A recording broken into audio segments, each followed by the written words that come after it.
അസ്സലാമു അലൈക്കും വറഹ്മത്തുള്ളാഹി തആല വബറകാതുഹു. ഈ വീഡിയോയിൽ നമ്മൾ പരിശോധിക്കാൻ പോകുന്ന കേപ്പ് വെർദെ എന്ന കൊച്ചു രാജ്യത്തെക്കുറിച്ചുള്ള ചില ബേസിക് ഫാക്റ്റുകളാണ്. ഈ ലോകകപ്പോട് കൂടെ വളരെ പ്രശസ്തമായ ഒരു നാടാണ് കേപ്പ് വെർദെ എന്ന് എല്ലാവർക്കും അറിയായിരിക്കും.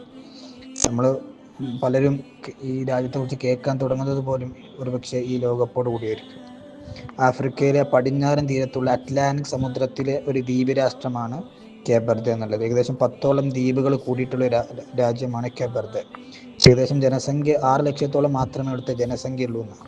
റിപ്പബ്ലിക് ഓഫ് കാബോ വെർദെ എന്നാണ് ഒറിജിനൽ പേര്, നമ്മൾ ചുരുക്കി കേപ്പ് വെർദെ എന്ന് അറിയപ്പെടും. ഇതിൻ്റെ തലസ്ഥാന പ്രയാണ്. ഇവിടുത്തെ കറൻസി കേപ്പ് വെർഡിയൻ എക്സഡോ എന്ന് പറയുന്ന ആണ് ഇവിടുത്തെ കറൻസിൻ്റെ പേര്.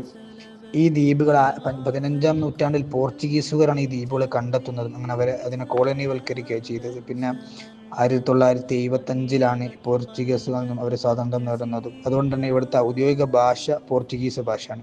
ഈ രാജ്യം ഒരു ദ്വീപ് രാഷ്ട്രമായിക്കൊണ്ട് കരമായ അതിർത്തി പങ്കിടുന്ന രാജ്യങ്ങളൊന്നുമില്ല.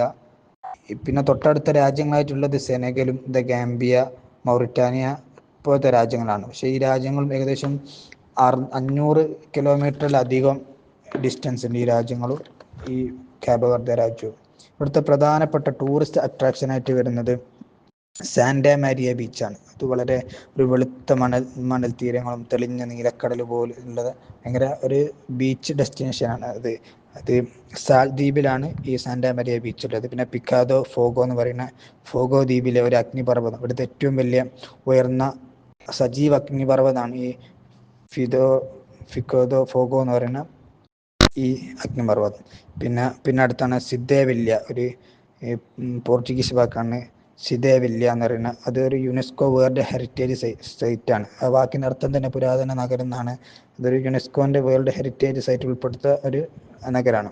പിന്നാണ് ബുറക്കോണോ എന്ന് പറയുന്ന ഒന്ന്. അവിടുത്തെ വളരെ ബ്ലൂ ഐ എന്ന് പറയുന്ന ഒരു പ്രതിഭാസം, ഗൂഗിളിലൊക്കെ അടിച്ചു നോക്കിയാൽ കാണാം.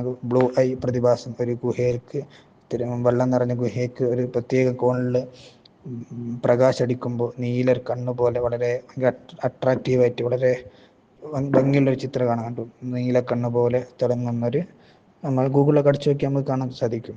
അപ്പോൾ ഇതാണ് ഈ വീഡിയോയിൽ നമ്മൾ അടിസ്ഥാനപരമായിട്ട് ചില ഫാക്റ്റുകൾ മാത്രം കേപ്പ് വെർദെനെ കുറിച്ച് പറഞ്ഞത്. എല്ലാം അറിവാണ്. ഈ ഭൗതികമായിട്ടൊക്കെ എല്ലാം പഠിക്കലും ഇൽമിൻ്റെ ഭാഗമാണ്, കൂലി കിട്ടുന്നതാണ്. അല്ലാഹു നമ്മുടെ ഇൽമിലൊക്കെ ബർക്കത്ത് ചെയ്യട്ടെ. ആമീൻ. അസ്സലാമു അലൈക്കും വറഹ്മത്തുള്ളാഹി.